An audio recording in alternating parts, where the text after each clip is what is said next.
Bonjour à tous et bienvenue dans ce nouvel épisode de Pas de tabou entre nous. Et quel sujet aujourd'hui? Un sujet pour le moins tabou. On va parler poils, on va parler douleur, on va parler des hommes et de l'épilation. Ah, ce sujet qui remet en cause la virilité des hommes. C'est avec mes acolytes, notre journaliste hors pair Inès Lebéchonnec et notre scientifique redoutable Amand Chotard que nous allons pour vous dévoiler tous les secrets de l'épilation des hommes. Un reportage signé Inès Lebéchonnec et Amand Chotard. Bonjour, je suis à Alençon et je vais interviewer des hommes par rapport à l'épilation. Venez avec moi, des hommes en terrasse, on va aller les voir. Bonjour. Salut. Est-ce que ça vous dérange que je vous pose quelques questions sur les hommes et l'épilation? Non, vas-y, on t'écoute. Ok. Alors, que pensez-vous des hommes qui s'épilent? Je sais pas, ça doit faire mal parce que moi je me suis fait épiler une fois et j'avais eu trop mal, donc tout le temps je sais pas, mais non, je pense pas que ce soit bien. Ok. L'épilation, c'est plus pour les filles, je pense. Pas du tout, je vous renvoie vers Léa. L'épilation réservée aux femmes? Mais d'où vient ce préjugé? Laissez-moi vous expliquer. D'après notre étude, il s'avère que plus de la moitié des hommes trouvent étrange de s'épiler. Cependant, on note que 33% des hommes s'épilent des petites parties de leur corps et plus de 15% reconnaissent s'épiler les jambes intégralement.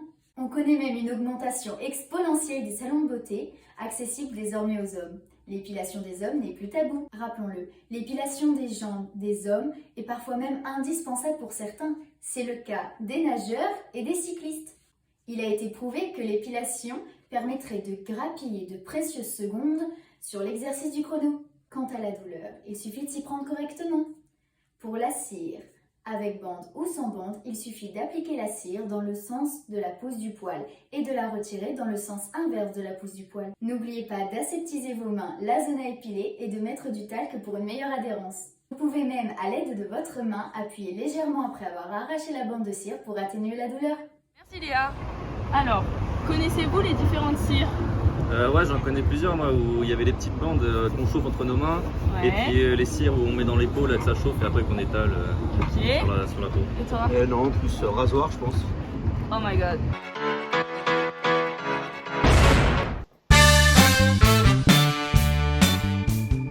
Bah, qu'est-ce que vous faites là? Je vous avais même pas vu. Franchement. Bon, moi je me présente, je m'appelle Amance et comme vous pouvez le constater, je suis la scientifique du groupe. Ouais, j'ai quand même mis les lunettes. On va quand même changer d'ambiance. Je vous retrouve dans 2 minutes. À tout de suite. Hey! Ok, là on est beaucoup mieux. On est vraiment dans un décor bien plus professionnel. Ok, Inès, j'écoute. Ok, connaissez-vous les différentes cires qui existent sur le marché? Ouais, ok, pas mal, très bonne question. Ok, cire froide, ouais, ok, ça marche. Hein, quoi? Attendez, quoi? J'ai bien entendu rasoir. Non, stop, on arrête tout. Bon, c'est vrai que moi, j'avoue, j'ai déjà utilisé le rasoir. Mais, bon, on va arrêter de se mentir. Même vous, je suis sûre, vous avez déjà utilisé le rasoir. C'est vrai que, bon, c'est pratique, c'est rapide et puis c'est moins cher quand même. Il existe également la cire, la crème dépilatoire, les rasoirs électriques ou manuels. C'est vrai que les techniques sont vraiment variées maintenant. Mais connaissez-vous vraiment les risques d'une épilation au rasoir? Non, mais moi je sais, donc je vais vous le dire. Et de un risque de coupure et de micro-blessures. En effet, il faut savoir que le rasoir est un outil avec des lames. Comme vous pouvez le constater, ici, c'est un objet tranchant. Et évidemment, comme tout objet tranchant, il y a des risques de blessure. Maintenant, plus la zone est étendue ou fragile, plus le risque de coupure est présent. Bon, en effet, surtout au niveau du maillot. C'est vrai que c'est un endroit où il y a des plis et où la peau est extrêmement fine. Et pour de deux, un risque d'infection. Vous inquiétez pas, franchement, c'est très faible d'en avoir. Mais tout de même, on ne sait jamais. Il faut savoir que lorsqu'on se rase, il y a des risques de coupure comme vous avez pu le voir précédemment. Et quand la coupure n'est pas désinfectée, ça va créer une infection. Je vous explique, c'est très simple. Lorsqu'on se rase avec de l'eau et un gel douche, ça va désinfecter la plaie. Mais malheureusement, si on se rase en toute vitesse sans prendre le temps de se laver, les microbes vont pouvoir proliférer au niveau de la plaie. Ça s'appelle une infection. Et de 3, un risque de poils incarnés et de petits boutons. Il faut savoir que le rasage, cela provoque des poils incarnés et également des petits boutons. Mais pas que, les autres techniques où on arrache le poil, donc la cire, va également créer ces petits bobos. Alors, il faut savoir qu'un poil normal, ça pousse de manière perpendiculaire, alors qu'un poil incarné va pousser horizontalement. Et ce petit poil incarné, lui, il ne peut pas percer le derme. Donc cela se produit lorsque la peau est trop épaisse ou quand la peau a repoussé par-dessus le poil. Donc un petit conseil, il ne faut pas toucher les poils incarnés, jamais. Ou sinon, pour aider, on peut réaliser un petit gommage au niveau des poils incarnés. C'est tout. Et de 4, un assèchement de la peau. En effet, l'épiderme est recouvert d'un film hydrolipidique. Si on utilise un gel moussant ou un savon sur gras, l'épilation au rasage n'assèche pas. En revanche, un rasage à sec, donc sans eau et ni savon, peut provoquer une irritation de la peau et également détruire à terme la barrière protectrice de l'épiderme. Franchement, quoi. Hey, on se retrouve pour la deuxième partie de la réponse.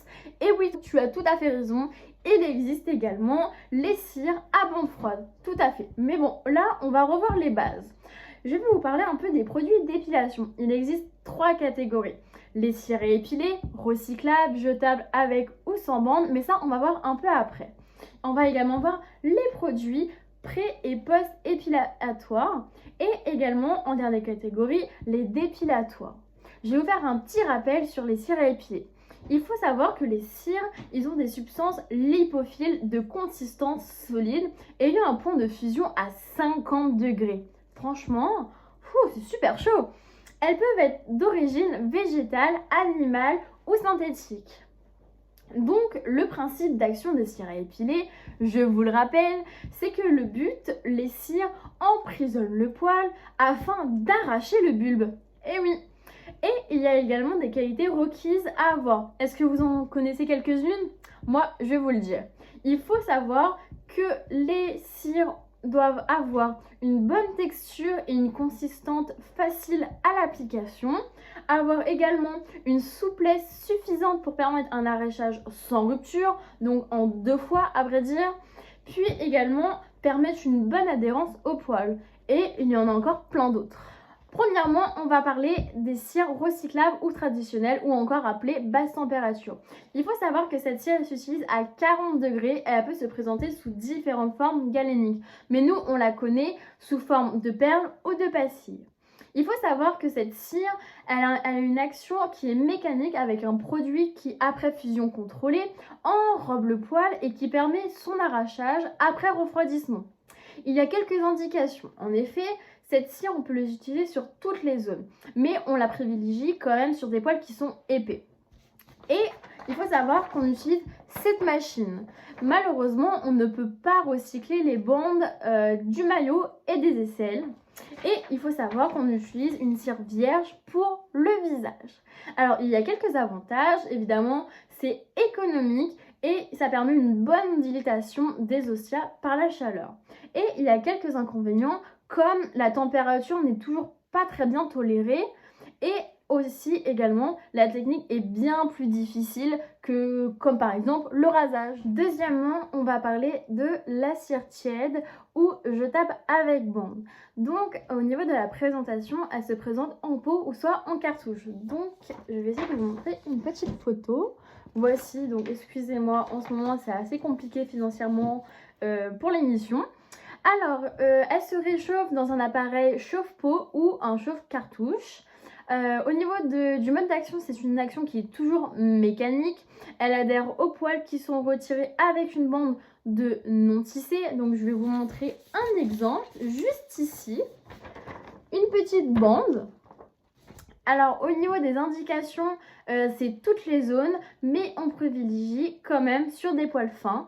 Alors, il y a des avantages. C'est conseillé pour les personnes ayant des varices. C'est également une épilation qui est rapide et facile. Et évidemment, le nettoyage est plus facile pour l'appareil. Et on retrouve un seul inconvénient. Il y a un risque d'hématome si la technique est mal maîtrisée, malheureusement. Troisièmement, je vais vous parler des cires jetables sans bande ou également appelées pelables ou pelliculables. Il faut savoir qu'elles se présentent sous forme de pain, galet et pastille. Donc en pastille, je peux vous montrer celui-ci. Elle se réchauffe également dans un appareil chauffe-eau. Elle s'applique crémeuse et mielleuse et environ à 37 degrés. Le mode d'action, c'est toujours le même, c'est une action qui est mécanique. Alors, au niveau des indications, c'est toute zone et tout poil cette fois-ci. Au niveau des avantages, on peut constater que c'est efficace même sur les poils courts. Incroyable! Et la cire est souple et douce à l'arrachage. C'est génial. Par contre, l'inconvénient, c'est vrai que bon, c'est bien plus cher, malheureusement. Quatrièmement, je vais vous parler de la cire froide. En effet, froide est une cire qui aujourd'hui est principalement destinée à la vente et qui se présente sous différentes formes. Donc par exemple, le gel, de la pâte ou sinon des bandelettes pré-imprégnées. Donc aujourd'hui, la plus utilisée, c'est les bandelettes. Alors, il faut savoir que cette cire, elle est habituellement vendue pour l'usage à domicile et on peut l'utiliser qu'une seule fois. On peut également connaître une des techniques d'épilation qui est actuellement très à la mode. C'est l'épilation orientale à base de sucre. Et oui, c'est une pâte qui est composée de sucre, de miel, d'eau et de citron, mais ça on verra plus tard dans la composition. Et en fait, grâce au sucre, ça permet de retirer le poil et le citron adoucit la peau et cela va permettre de calmer les petites irritations grâce à son action antiseptique et cela va permettre d'éviter l'apparition de petits boutons post-épilatoires. Cinquièmement, je vais vous parler des produits pré-épilatoires. Hop, je vais vous montrer une petite photo. Voici. Alors, ils sont destinés à nettoyer et à préparer l'épiderme pour augmenter l'adhérence des cires et éviter les rougeurs et les démangeaisons. Ils peuvent se présenter sous différentes formes. Donc là, par exemple, en lotion, donc conditionnée en flacon, et également des gels conditionnés en tube. Sixièmement, on retrouve les produits post-épilatoires. Alors, c'est le produit qu'on utilise après l'épilation. Ils sont destinés à nettoyer la peau des résidus de cire, également à éviter une repousse trop rapide des poils, mais aussi les désagréments qui suivent une épilation, donc par exemple les rougeurs ou les picotements. Alors, ça peut se présenter sous différentes formes galéniques. En effet, ça peut se présenter sous forme d'huile ou de lait ou de lotion conditionnée en flacon. Dernièrement, on va parler des produits dépilatoires. En effet, il s'agit d'un produit cosmétique qui est capable de dénaturer la kératine du poil de façon à éliminer sa partie apparente sans attaquer la kératine épidermique. Il s'agit d'une action qui est chimique, qui est due à la composition basique d'un produit. Alors, ce produit, il peut se présenter sous forme de gel ou sous forme de crème qui est conditionnée en tube ou sous forme de mousse aérosol. Alors, vous allez sûrement me demander quelles sont les qualités que doivent présenter les produits dépilatoires. Alors, c'est très simple. Il faut que ce soit très facile et rapide à appliquer, que ça s'étale facilement, que ce soit facile à retirer, que ce soit rinçable à l'eau, que cela agisse rapidement, que le produit ne soit pas irritant, non allergisant, non photosensibilisant et non toxique. Et surtout que le produit doit avoir une odeur acceptable, en effet. Alors, c'est très simple. Comment on utilise un dépilatoire chimique? Tout d'abord, on applique une couche qui est épaisse pour enrober le poil. Alors, on respecte le temps, c'est environ 10 minutes maximum. On retire le produit à l'aide d'une petite spatule plastique, comme vous pouvez le constater. Alors, après, on rince abondamment avec de l'eau claire sur les zones où le produit a été appliqué, évidemment. Et on sèche soigneusement la peau. Alors, il y a quelques précautions d'emploi, évidemment. Il faut procéder à une touche d'essai de 24 heures avant l'application du produit afin de voir si on est allergique ou pas à ce type de produit. Il ne faut pas appliquer sur une peau qui est écorchée ou lésée. Il ne faut pas utiliser plus d'une fois par semaine ce produit sur la même zone, sinon par risque de brûlure. Et évidemment, après l'élimination du produit, il faut toujours rincer à l'eau. C'est tout. Ok Amance, savez-vous de quoi se compose des cires? Ouais, il doit y avoir du sucre, du miel ou quelque chose comme ça. Non? Ouais, pas être sur toutes. Pas du tout, je suis pas du tout connaisseur. Bah alors les garçons, vous savez pas ce qu'il y a dans la cire? Non, franchement, c'est super simple. Je vais vous expliquer, vous inquiétez pas. Alors, dans la composition d'une cire, on retrouve des cires. Donc par exemple, de la cire d'abeille ou encore de la cire de propolis. Alors, la cire d'abeille, elle va donner de la souplesse et de l'élasticité à la cire. Alors, ils interviennent comme un facteur de consistance. Alors, on retrouve également des corps gras, donc par exemple l'anoline, la paraffine ou encore l'huile de ricin. Et eux, ils vont permettre de donner de la consistance, de la plastifiant, adoucissant et surgraissant. On retrouve également de la colophane, donc c'est une résine qui est issue du pain, donc ça va permettre de donner de l'adhérence à la cire. On retrouve également l'oxyde de titane qui elle va donner de l'onctuosité à la cire. On retrouve également des colorants, donc c'est des pigments qui sont minéraux comme le nacre par exemple. Donc ça va donner de la couleur à la cire. Bon, je pense que jusqu'à là, c'est facile pour vous les gars. Alors, on retrouve également des adoucissants. Donc c'est par exemple un extrait de bleuet, de camomille pour calmer l'irritation. Et en dernier, on retrouve le parfum pour l'odeur. Alors, on va passer à la cire tiède ou encore appelée jetable avec bande. Donc, dans cette cire, on retrouve également le colophane, la cire, le parfum, l'adoucissant. Sauf que là, on retrouve des éléments qu'on ne connaissait pas. On retrouve des résines synthétiques, des huiles végétales et également des fluidifiants. Après, on va passer à la cire jetable sans bande ou encore appelée pelable ou encore pelliculable si vous avez bien écouté avant. Il faut savoir que dans sa composition, on retrouve également encore des cires, des résines, de l'oxyde de titane, des colorants, de l'adoucissant et du parfum. Sauf que là, on retrouve des élastomères. C'est ce qui va permettre de donner de l'élasticité à la cire. On va parler des cires froides. Alors en effet, la cire froide, c'est composé de résines naturelles ou synthétiques et encore avec des cires d'abeille. Là, nous allons nous intéresser plus particulièrement à l'épilation orientale à base de sucre. Alors oui, évidemment, la composition est faite de sucre, de miel, d'eau et encore du citron. Lorsque on va mettre tout ça à chauffer, cela va créer une petite pâte homogène. Alors, je vais vous parler des produits pré-épilatoires. En effet, les composants de base, donc par exemple pour les gels, ça va être les gélifiants. Donc par exemple les carbomères ou encore les dérivés de la cellulose. Pour les lotions, ça va être des eaux florales ou encore des mélanges hydroalcooliques. Alors pour les ingrédients actifs, ça va être des huiles essentielles antiseptiques et des extraits végétaux rafraîchissantes et qui vont être antiseptiques. Donc par exemple l'amande ou l'origan. Après, on va retrouver des additifs, donc par exemple des conservateurs, des colorants et des parfums. C'est ce qu'on retrouve également pour les cires. Après, nous allons parler des produits post-épilatoires. En effet, il y a des composants de base. Donc pour les huiles, ça va être des huiles végétales. Donc par exemple, l'huile d'amande douce. Pour les lotions, ça va être pareil que les produits pré-épilatoires. Donc ça va être des eaux florales ou des mélanges hydroalcooliques.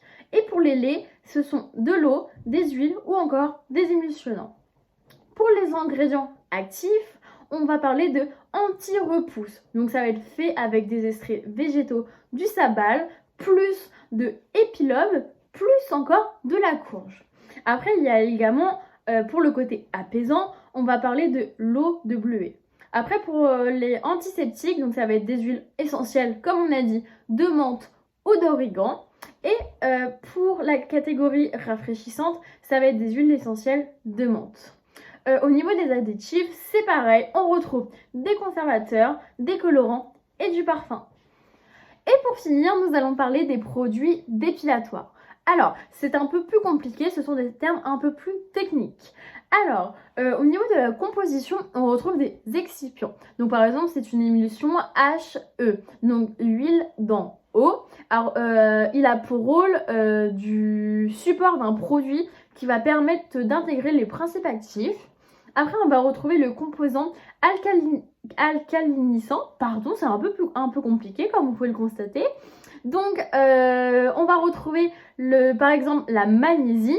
Alors lui, ça va permettre d'augmenter le pH pour rendre plus les actifs sur les dérivés soufrés.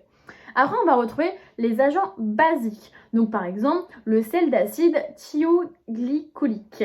Alors ça va permettre de dénaturer la kératine pilaire, comme je vous ai expliqué précédemment pour les dépilatoires.